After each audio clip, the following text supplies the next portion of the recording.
welcome back to Ask the Unfaithful. You know me as Sam, and I'm with my wonderful friend James. James, early on, I learned this statement in recovery. It went like this. It's from Gabor Mate. We always have two choices. We can choose vulnerability or we can choose victimhood.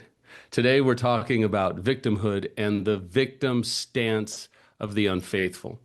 What is the victim stance that we unfaithful so often take?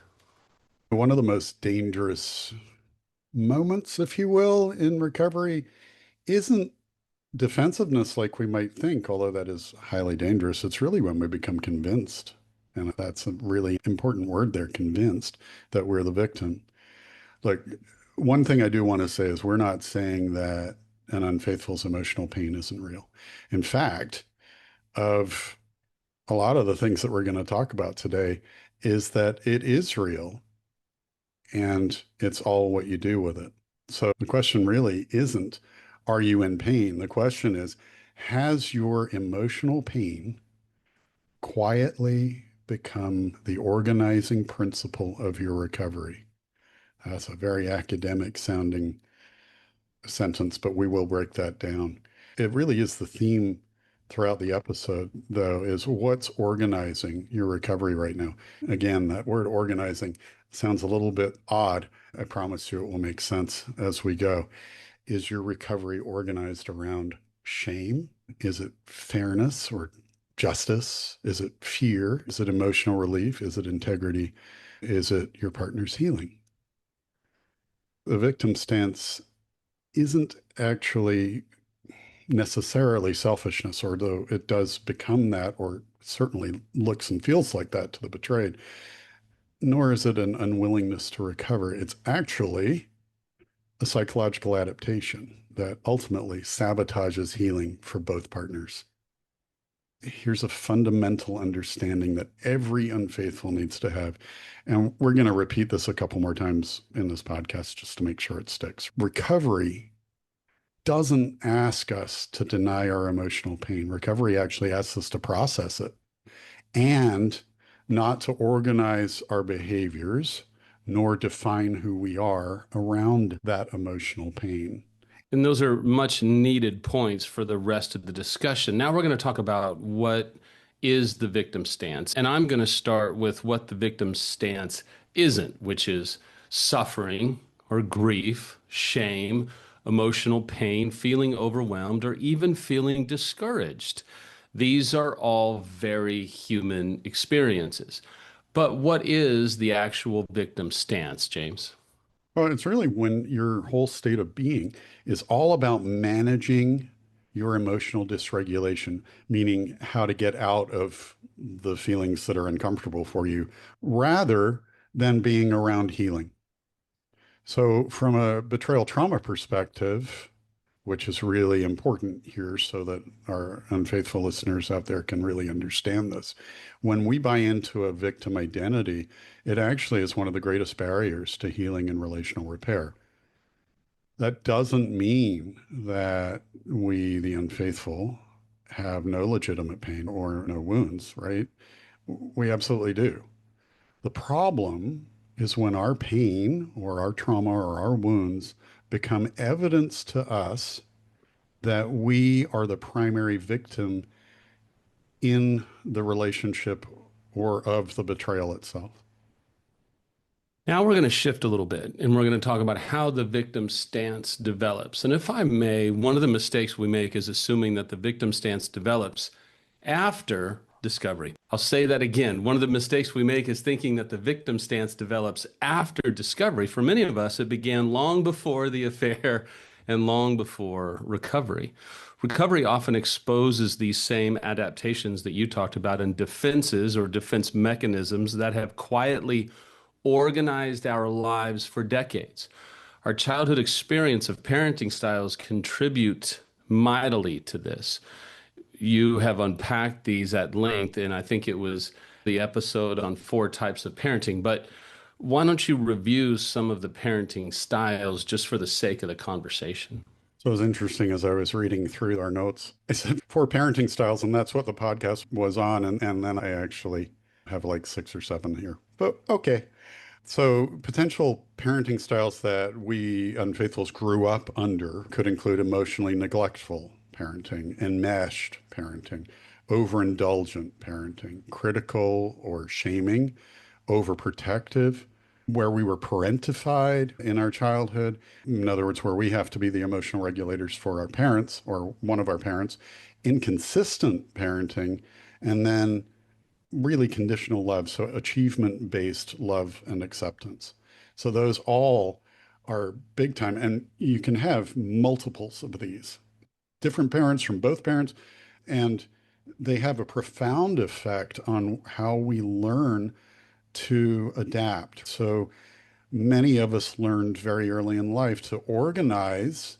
There's that word, and this is what I was talking about when I was using it, to organize our emotional regulation around, because of these parenting styles, emotional relief, validation, fairness, avoidance, being rescued, being special, being needed, pleasing other people, keeping them happy so that it doesn't create a problem for us, avoiding discomfort, being emotionally protected. And those adaptations make perfect sense given our histories. It doesn't make them, though, helpful because the biggest problem is that they do not produce emotionally mature relationships. So, those childhood adaptations that continue into adulthood, because barring anything that teaches us differently, guess what? They hang around and we use them. And they look like many people are going to really be able to hear these and attach to them. And we've certainly talked about them before: validation seeking, conflict avoidance, people pleasing, emotional immaturity, being defensively reactive, being defensive, entitlement, looking for external regulation by other people or situations that we put ourselves in, and so on, emotional avoidance. All of those are adaptations that we learned in childhood that worked then, but absolutely do not work now. So we can really say from all of that that the victim stance doesn't suddenly appear after discovery. It's been there all along, but it gets far worse after discovery. It's incredibly exacerbated until it's directly addressed, which is what we're really pushing for here and talking about it. So for many of us, recovery simply exposes a lifelong tendency to organize ourselves around our own internal experience. And that needs to change. It absolutely has to change. One could say, unless this changes, their recovery's never really going to sprout wings and begin to really flourish. And I know you agree with that. So now let's talk about how the victim stance shows up. I'm just going to read a couple of words to you that the victim stance does not always show up in obvious ways. Sometimes it's loud and dramatic, but sometimes it's subtle, socially acceptable, and even praised by others. And it doesn't always look like weakness, right, James? That's the tricky part of it. That is tricky, right? Sometimes it shows up as apparent vulnerability, not real, just looks like it. We may even feel that it is it because we have no clue what actual vulnerability is, some of us. So, apparent vulnerability. It can also show up as toughness. I think a lot of people have seen that, where somebody's really tough, but really they're hurting underneath. It's almost like an egg where there's this really hard shell. But once you Yeah. break it, man, it's soft, gooey inside. It can show up as being insightful, but that can be all the way up in your head and not be heartful. It can show up as being competent. So, wow, how does he or she make it through this incredibly difficult time and just be able to go on through and be stoic, which is the next one, stoicism. Well, this is what happened, and we just need to move on and get on with it. Or its opposite, emotionality, but not necessarily extreme and dramatic, as you said before. It can be a helplessness, or this one's, again, not heart based, but a pseudo self awareness. I'm doing this because of this. And Right. podcasts can sometimes lead to that. But if it's not deeply understood on an emotional and heart based level, then it's problematic because it's not real self awareness. Some examples of that, and you can ask yourself, unfaithful, if any of these sound familiar. seeking rescue, looking for somebody to rescue us or reassure us that we're okay, wanting another person, a lot of times our betrayed spouse or partner, to tell us that we've suffered enough, seeking sympathy from friends who are yes people, or even from helpers trying to get them on side, so to speak, or in support groups, rather than seeking somebody who's going to challenge what we're thinking. Looking for that emotional rescuing so we can feel better in the moment. And here's a big one, and we're going to devote an entire podcast toward this, asking for forgiveness from our betrayed. That is one of the major ways that we unconsciously even seek rescue. We will talk about that a little bit more in a bit, but we will also do a whole podcast on it because I think it's worthy. We can also resort to this obsessive kind of seeking validation and compassion. We can want recognition for our efforts. I was really good at that. We want others to appreciate how difficult recovery has been. We also can feel disappointed when our pain isn't acknowledged. And then we're wanting others to understand just how much we've changed. And that, again, is seeking validation and seeking compassion, which again speaks to just the unhealthy victim stance that we take. Another one would be image management. Sometimes that victim stance can be organized around trying to appear a certain way to other people, which is based usually in a good light, appearing especially insightful, appearing especially vulnerable or especially self-aware, performing recovery rather than living recovery, being able to repeat whatever's in the book that you're reading. And it sounds really good, but you really, at the depth of it, have no idea what it's really saying. Becoming the good recovering spouse in other people's eyes, but not really having a genuine, good, solid healing impact on your partner. Looking emotionally mature without necessarily becoming emotionally mature. In the light of what I said just a few minutes ago, we become very good at throwing ourselves a pity party. And some examples, yeah, you and I were experts at that. We got the badge, we got the trophy, we were really good. But it looks like this: whining, taking a poor me approach, that no one understands how difficult this is. And this is one that I hear a lot in my practice is recovery shouldn't be this hard. Or I can't win. I'm darned if I do, darned if I don't. Or just when I think I know the answers, you change the questions. My life has also been ruined. Can't you see how hard it is for me too? I'm doing everything right and nothing changes. And finally, one that so many of us have said, the bar just keeps getting raised. You're never happy. Oh, yeah. Yeah. The recovery shouldn't be this hard. Actually, if it isn't this hard, it's not recovery. Amen. My experience anyway. Another one is seeking connection that doesn't require vulnerability. This could even happen with us seeking connection with our betrayed partners, but not actually being vulnerable, or it could be seeking this kind of connection. I call it cheap connection with other people outside of our primary relationship, not necessarily affair partners, but it could be anyone. But what we can continue seeking attention, admiration, nurturing, emotional soothing, physical affection, being desired, being special, emotional relief. That's a massive one. But then, like I was saying, when we're doing that, we're not actually pursuing in our primary relationship with our partners real intimacy, accountability, me having accountability, vulnerability, mutuality. That's massive. We should probably do another whole podcast on mutuality, emotional maturity, and differentiation, which is basically being able to sort through the bits and pieces of what's happening between you. In other words, we actually continue seeking emotional relief without pursuing emotional maturity. And then, because this is all very nuanced and it can be really kind of sneaky, to be honest, then there's this physical and emotional toughness part.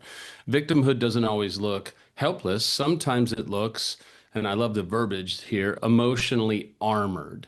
And some examples could be, I'm fine. I'm over it. I'm just pushing through. We have this emotional stoicism about us. And then we actually are minimizing our own grief, which we try and be like a cyborg, if you will. And then we have this defensiveness that's disguised as strength. And then we have this pride that's really disguised as resilience. So it's very sneaky how this victim stance shows up.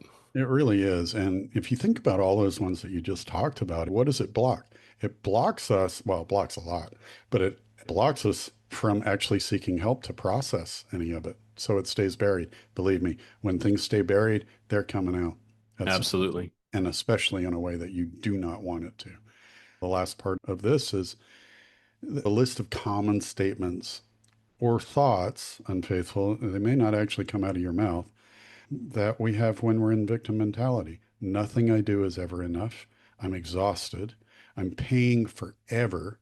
She or he's not doing their work. When does it become my turn?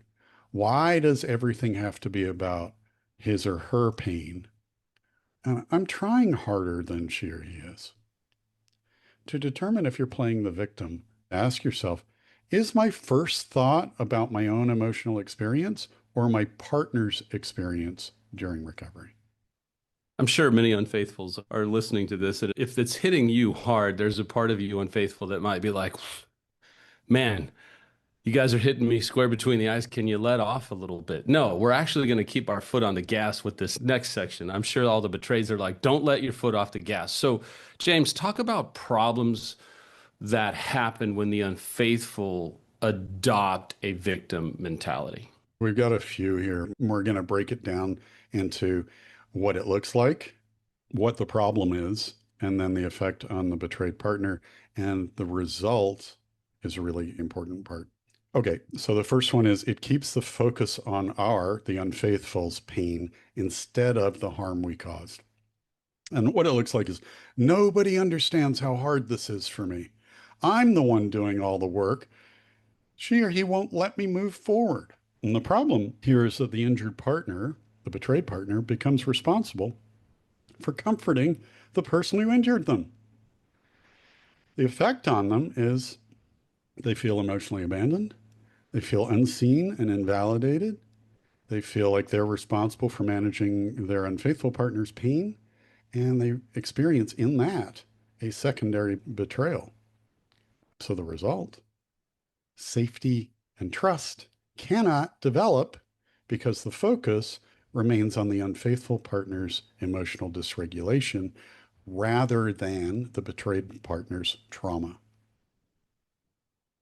Excellent points. It also prevents genuine accountability. It looks like defending instead of listening, explaining instead of empathizing, comparing pain, which always goes really bad, and looking for fairness way too early in the recovery process. The problem is victims explain why they acted. Responsible adults own what they did, regardless of why they did it.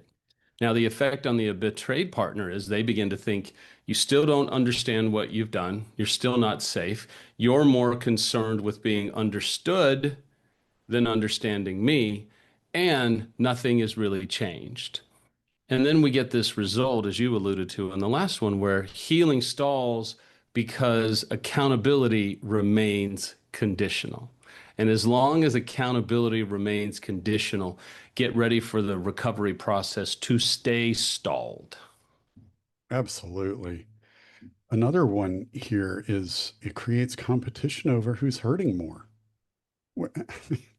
You just hear that and you go, okay, that's redonkulous, right? Right. Uh, What it looks like is I'm suffering too. My childhood was terrible. I have trauma too. What about what you've done to me? The problem with that, of course, is the relationship becomes a pain competition. And the effect on the betrayed partner is that they're going to often stop sharing because they're not being heard. They're being compared. They're going to feel guilty for their own pain. Not always, but a lot of the time. They're going to start to minimize their own trauma and they're going to enter into the empathy trap. And I promise you, we're going to get into that. We have talked about it in a previous podcast, but we are going to get into that a bit later. So the result here is the betrayed partner loses their voice and their emotional safety. And that only pours gas on the fire because our next metric, if you will, is it reinforces shame rather than responsibility. Ironically, victim thinking often grows out of shame. It looks like this internal kind of narrative, which is, I'm terrible, everyone hates me, nothing I do is enough, why do I even try? The problem is shame says, I am the problem. Responsibility says, I created a problem and I can help repair it. Shame says, I am the problem. Emotional maturity says, I've done this and I'm not the victim here. I have to own what I've done and I'm going to do everything I can to repair it. The effect on the betrayed partner is instead of being allowed to be the injured person and ultimately heal, the betrayed partner becomes the caretaker, the encourager, the emotional regulator, the cheerleader, and all of the betrayeds will say, yeah, and it feels gross. The result is the relationship becomes this parent child dynamic rather than the adult with another adult dynamic. It also creates entitlement to forgiveness. And I promised we would get to this, and we will do a full podcast because it is a huge topic. So, what that looks like is I've suffered enough. How long am I supposed to pay for this? When do I get to move on? Please forgive me. The problem here is that victims believe their suffering should earn relief. Mature recovering adults understand my pain and my wounds do not erase the suffering that I caused. The effect on the betrayed partner is that they're going to feel rushed in their betrayal recovery. They're going to feel pressured. They're going to feel controlled. And of course, they're going to feel unsafe. Like they could feel any more unsafe, do this, and they will feel more unsafe. The result, of course, is that trust is going to take longer to rebuild. It also, though, makes empathy extremely difficult because this victim consciousness or victim stance really narrows perspective. It looks like this. The internal question becomes, it makes me sick to say it, but I'm going to say it. And I said it so many times 20 some odd years ago is, what about me? Instead of, what is this like for my partner? What is it like for them? The effect on the betrayed partner is they feel alone, unimportant, misunderstood, like they have to justify their pain, which again is gross and just agonizing for the betrayed. The result is empathy can't even really begin, let alone grow, because self protection remains the primary goal, right? Yeah. I mean, look, empathy is impossible with the victim stance because all empathetic energy at that point is directed inward. Imagine if you directed this much energy into being empathetic for your partner. Be like magic. It would be a game changer for every single human trying to recover. It also keeps the unfaithful in childhood coping strategies, right? Yeah. Oh, definitely keeps them stuck. This is going to look like, or it can sound like in our heads, nobody understands me. Everybody's against me. This isn't fair. I shouldn't have to do this alone, which, by the way, you don't. These are really understandable childhood survival responses, but adult intimacy requires something a whole lot different. And that is the ability to hold pain without making other people responsible for removing it. Betrayed partners can often feel that they have to resolve the unfaithful's feelings of being misunderstood, ganged up on, unfairness, in essence, be responsible for everything the unfaithful didn't get as a child. That is a double whammy, as not only are the betrayed suffering from the betrayal, but now they have to rescue the person who did this to them. That can leave them feeling bewildered, confused, and you know what? Ultimately resentful. The result here is that the unfaithful partner is going to remain emotionally immature and dependent upon others for regulation, for emotional regulation, while the betrayed feels trapped and misunderstood and completely uncared for. It furthermore does something that really we've talked about so many problematic metrics, if you will, but this one really is heavy too, and that is it prevents the development of agency. Victims wait for circumstances to change. Healthy, emotionally mature adults ask, what can I do regardless of what other people are doing? What options do I have? This looks like, getting back to what prevents the development of agency, is it looks like blame. Victim thinking says, well, my betrayed needs to change. My betrayed needs therapy.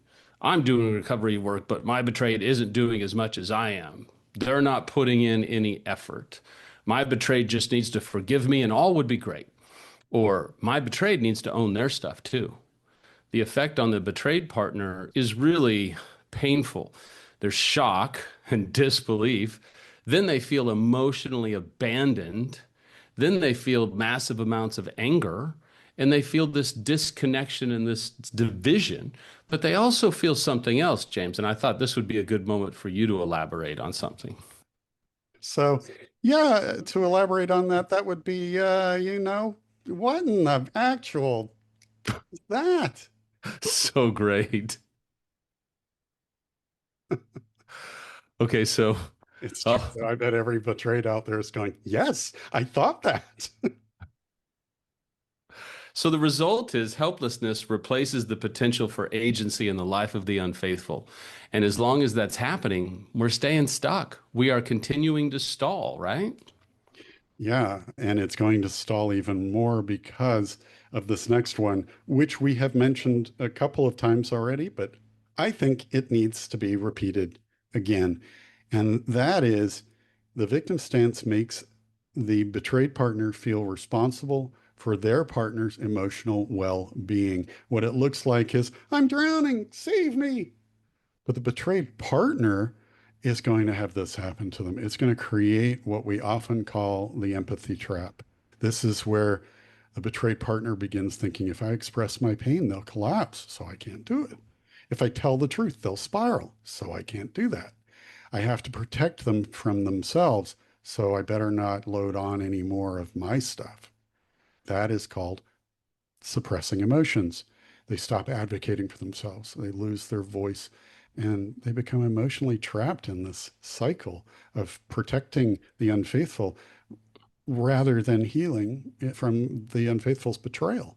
So the result is that the unfaithful either gets what they want and stays one up in a power differential, creating more division, or the betrayed gets angry and the unfaithful reacts in anger or avoidance, which deepens the victim experience while victimizing their betrayed. And it does something else. And I warned everybody we were going to keep our foot on the gas. And this is really important for both spouses, but it prevents true grief work. Victimhood keeps unfaithfuls asking, why is this happening? Grief asks, what has been lost? How do I honor that loss? How can I move through this grief? And how do I help my partner move through the grief? If the unfaithful partner doesn't grieve, now, unfaithful, we told you on the front end that you have grief too. But if you don't grieve and if you don't know how to grieve with the right help, then the unfaithful doesn't grieve the person they thought they were. They don't grieve their old identity. We don't grieve the relationship we once had. We don't grieve the trust that we destroyed. And we don't grieve the pain that we caused. The effect on the betrayed partner will be they will continue to be blamed for every facet of the betrayal. The betrayed have these feelings of hopelessness that they'll ever be able to heal and get their life back, much less heal the marriage. And then they feel this feeling of powerlessness over their own trauma, meaning they won't be able to see where they can have power in their own healing. And that's really important to grasp, James.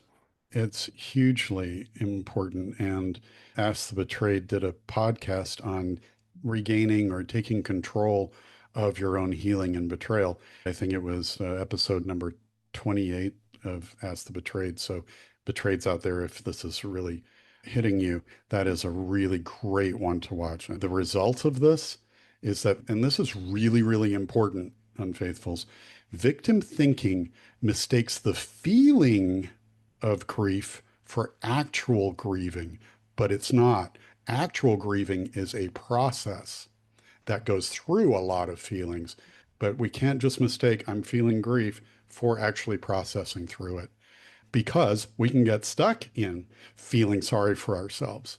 And that's going to postpone real grieving because it keeps searching for someone else or something else to blame. And because of that, it cannot begin recovery nor help our partners heal. So while a victim stance promises relief, it ultimately produces stagnation. Keep in mind what we said right at the beginning. I'm going to remind everybody of that at the risk of being a little repetitive. Recovery does not ask us to deny our emotional pain. It asks us instead not to organize our behaviors nor define who we are around that pain. Now we're going to talk about moving beyond the victim stance. And a question you can ask yourself is, am I taking the victim stance, or have I taken the victim stance? And that's a good start. But James, what's the deeper question? Well, that would be, have I spent much of my life organizing myself, my defenses, and so on, and how I live and how I hold myself back, and things that I say that are disingenuous or do that are, have I organized that around my own internal experience? And is recovery inviting me to become something different? We talk a lot about becoming you. That's what recovery helps us do. I have a series of questions that you can ask yourself for deeper reflection that can help you answer that deeper question. Let's start with this one. How did I learn to receive love and attention as a child? These are not one or two word answers, so take some time, write it down, journal on it. They're very, very important questions because they'll lead you to the answers, and that will help you not organize your life around these defenses of your childhood wounds. What happened when I was a child, when I was hurt, disappointed, afraid, or ashamed? Things like, did your parents attend to you? Were you ignored? Were you told to suck it up, buttercup? What happened surrounding that?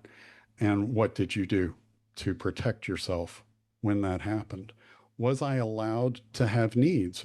Were my needs over prioritized? So, helicopter mom type of stuff, right? Did I have to earn love or approval, which is a basic childhood need? That should be unconditional. Was I emotionally neglected? So were my emotions attended to or ignored? Was I overprotected? Was I rescued from discomfort? Was I parentified? Did I actually have to emotionally regulate one of my parents?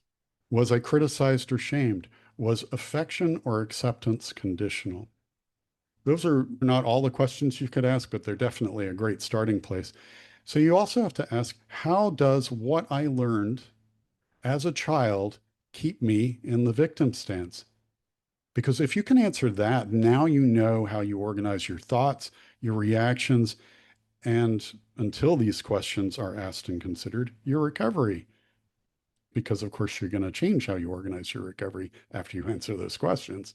Also, a big, big part of this is remember that feelings are not conclusions. We talk about feelings not being thoughts and feelings not being logical, but they still have to be absolutely attended to because they're really important.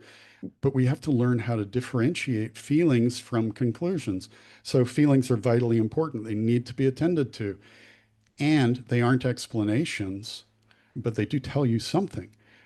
And how can you look at that internally rather than pointing it externally at your betrayed? It's excellent. Now, there's this other component that's really essential. And in my practice coaching people, I deal with this. It feels like every day, multiple times a day. And that is learning the ability to hold two truths simultaneously. We also call it both and. An example can be, I can be in emotional turmoil and my partner is hurting or in emotional turmoil and pain. I can attend to my feelings and remain accountable. I am changing, and trust still requires time and process. It doesn't have to be either or, it is both and. Recovery is difficult, and it remains my responsibility. One of the things that we've talked about before is being able to maintain curiosity instead of being furious. The easy way is stay curious, not furious, right? Asking yourself, what don't I understand about my partner's experience? And then taking action. Go watch Ask the Betrayed. Watch all of these podcasts. Educate yourself. Don't say you're a victim. There is more information out there on the internet for you to read about why you don't understand your partner's experience, but you have to do the work. You can also continue grieving for what you lost by your actions, which is you have to stop negotiating with reality. You have to grieve it. Grief is not punishment. Grief, as you said earlier, is adaptation. It is okay to grieve. That's why support groups are so important. Coaching is so important. Working with an expert that can support you in your grief because your grief is real. Yeah. Right, James? Oh, yeah. I think we actually need to do a podcast on grieving because there's so much to grieve. And it's really important that you do it. Again, you don't get stuck in it and you're not doing it with your partner. Although not too far down the road, there can be some mutual grieving about what was lost in the relationship. There can be repair around that as well.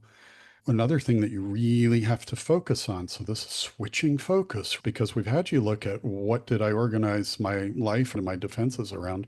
Now, how do I organize myself around integrity? So a great question to ask is who am I becoming through my recovery? If it was a really bad day, who am I becoming overall? It may be one of the most important questions that we can ask ourselves throughout recovery. Who am I becoming? Because we have to be able to look at recovery and go, yes, it's working.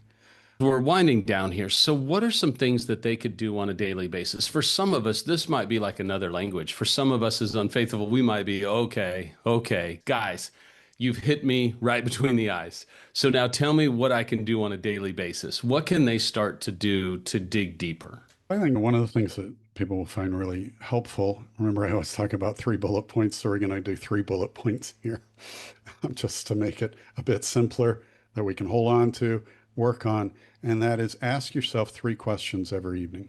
One, what is organizing my recovery today? You're going to be comparing, is it my victim stance as we've defined it, or is it my integrity and my recovery, what I'm trying to do? Number two, what am I feeling that I might be confusing with a conclusion? So trying to differentiate the feeling that still needs to be attended to and your conclusion intellectually, this is what in reality is going on.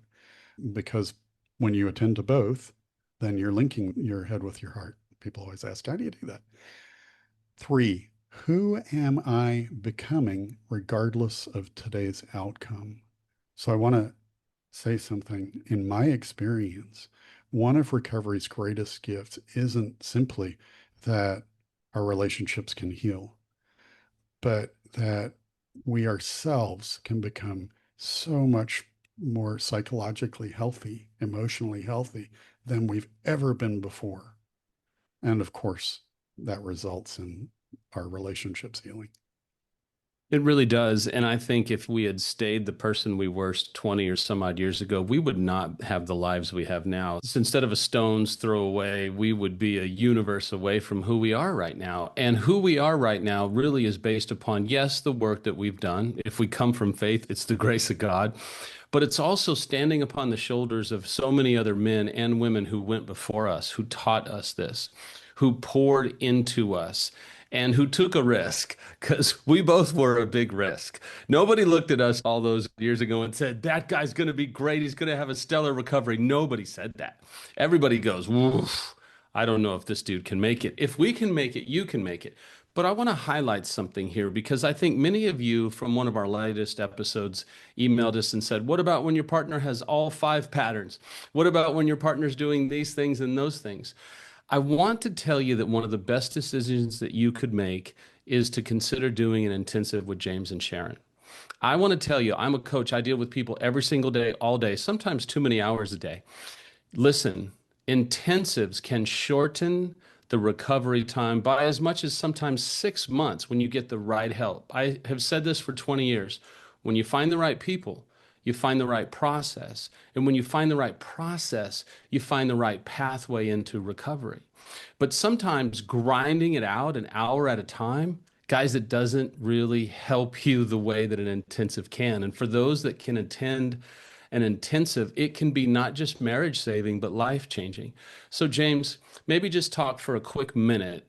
I know we're at the end, but talk for a quick minute about you and Sharon's intensives and how they can find out more information about them.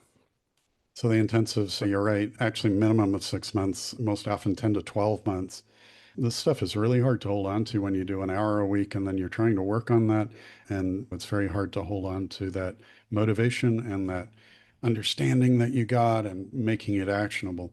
One of the things with intensives is when you're there, you've got us exclusively, me and Sharon, and a couple of our coaches who we have do short workshops with you. You're also in a really safe space because that's what we provide for you.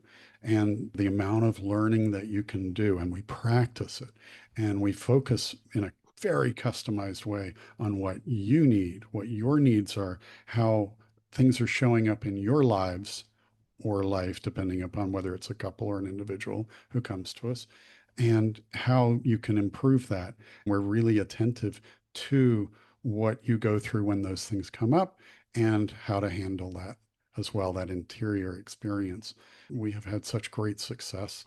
And really, we base so much of it on what Sharon and I learned in our own journey that we learned the very hard way and we've distilled down into these very effective ways for individuals and couples to heal. And listen, I've done multiple intensives over 25 years. I've regretted zero of them. I've done them for myself and I've done them for my relationship. Listen, if you want to heal, I'm just telling you, anybody can show up in a session. It's the in between where things spiral. So if people want to know information about the intensives, who do they email? You'll email info at hope for us. So that's HOPEFORUS.com. So info at hopeforus.com. As always, we just are so thankful for your comments. We'd love for you to keep liking the episodes and leaving comments. And of course, if you haven't subscribed yet, please do subscribe. That will alert you to new episodes. Don't forget about our sister podcast, Ask the Betrayed. You can find that on YouTube and all the podcasting sites. You can also find my podcast, Sam's Healing Podcast, on all the podcasting sites. We're so grateful for every one of you that have reached out. Predominantly over the last couple of weeks, we've had so many people who loved the 5 patterns episode, and we are going to come out with a follow-up episode to that not too long in the future. So stay tuned for that. But remember, this is a safe place. We're thrilled that you have spent time with us. Understand that there is hope for you. There is hope for your relationship. We don't know what's going to happen, but we know there is hope. While hope is not a strategy, there are practical tools like you've heard about today that can change your life and possibly change your relationship. We'll see you next time on Ask the Unfaithful.